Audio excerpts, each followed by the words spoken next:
लोग उधर में जाके पूरा दस्ती मिलाता है, गला मिलाता है, तो आपका असर नहीं पड़ते हैं। वो हिंदू ना मुसलमान है, और इंडिया आके आप भूल जाता है। आप बोलते हैं इसको नाम कर दो, उसको नाम कर दो, ये सब इन्फिल्ट्रेटर है।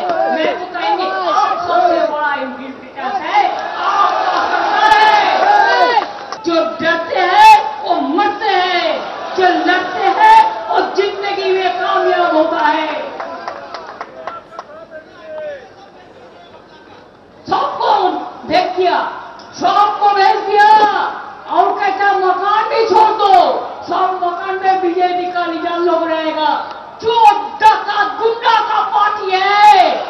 চোর ডাকাত গুন্ডার পার্টি বিজেপি। শুধু তাই নয়, প্রধানমন্ত্রী সবথেকে বড় অনুপ্রবেশকারী। আজকে রেড রোডে ঈদের মঞ্চ থেকে এমন কথা বললেন মমতা বন্দ্যোপাধ্যায়। পাল্টা ভবানীপুরের বিজেপি প্রার্থী শুভেন্দু অধিকারী বলছেন ওর মাথা খারাপ হয়ে গিয়েছে।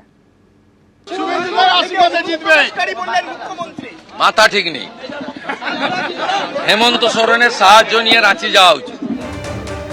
রেড রোডের মঞ্চ থেকে তিনি আরো বললেন যে বিজেপিকে হটিয়ে দেশ বাঁচাতে হবে, পশ্চিমবঙ্গকে যে টার্গেট করবে সে জাহান্নামে যাবে। রেড রোডে ঈদের মঞ্চ থেকে হুঙ্কার দিলেন তৃণমূল নেত্রী।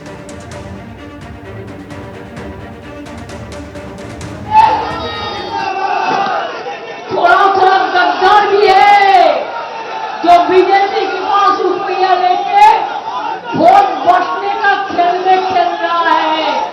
मैं उसको कहेंगे मुद्दा लाख बुरा चाहे तो क्या होता है, वही होता है जो मंजूर खोदा होता है। मैं वो कहने चाहूं कि बारिश हो रहा है, और इसे भी कहेंगे कि हमारा दिल में तमन्ना है, साल पड़ोस का तमन्ना आज हमारा दिल में है। देखते हैं जोर किसका, बाजू एक दिल में है। बंगाल अच्छा से रहे, और जो बंगाल को टारगेट करे वो जहान्नाम में जाए।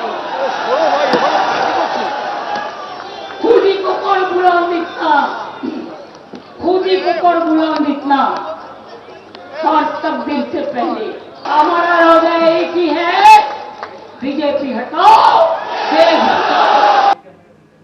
আপনারা শুনলেন রেড রোডে ঈদের অনুষ্ঠান থেকে প্রধানমন্ত্রীকে নিশানা করছেন তৃণমূল নেত্রী। তিনি বলছেন প্রধানমন্ত্রী সবচেয়ে বড় অনুপ্রবেশকারী। এসআইআর নিয়েও কেন্দ্রকে নিশানা করেছেন তৃণমূল নেত্রী। পাশাপাশি তিনি বলছেন বিজেপিকে হটিয়ে দেশ বাঁচাতে হবে, পশ্চিমবঙ্গকে যে টার্গেট করবে সে জাহান্নামে যাবে। রেড রোডে ঈদের মঞ্চ থেকে হুঙ্কার তৃণমূল নেত্রী।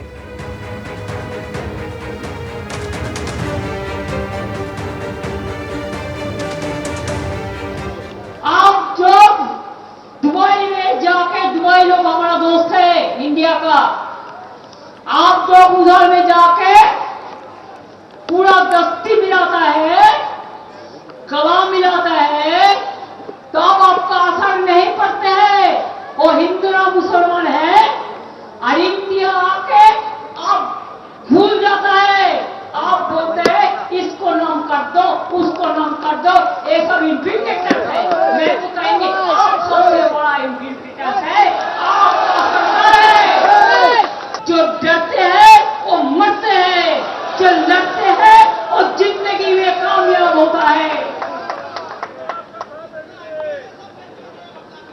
सबको भेज दिया, सबको भेज दिया, और कहता मकान भी छोड़ दो, सब मकान में बीजेपी का निजाम लोग रहेगा।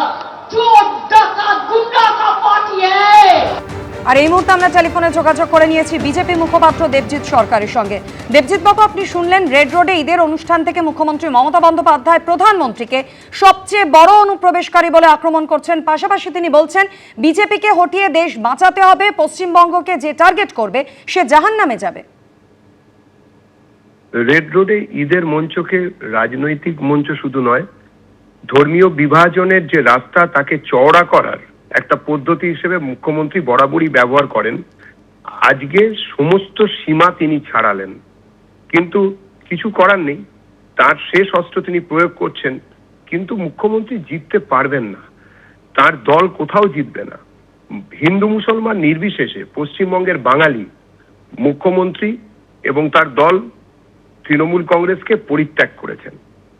তৃণমূল কংগ্রেস গত 1.5 দশক ধরে মানুষকে যেভাবে ধোঁকা দিয়েছে, পশ্চিমবঙ্গের বাঙালিকে যেভাবে ঠকিয়েছে, হিন্দু মুসলমান নির্বিশেষে সবার প্রতি যে অন্যায় করেছে, যেভাবে চাকরি চুরি এবং অন্যান্য প্রশাসনিক দুর্নীতি, খুন এবং অন্যদিকে তোষণ, সব থেকে বড় কথা পশ্চিমবঙ্গের দ্বিতীয় বৃহত্তম সংখ্যাগুরু গোষ্ঠী যাদেরকে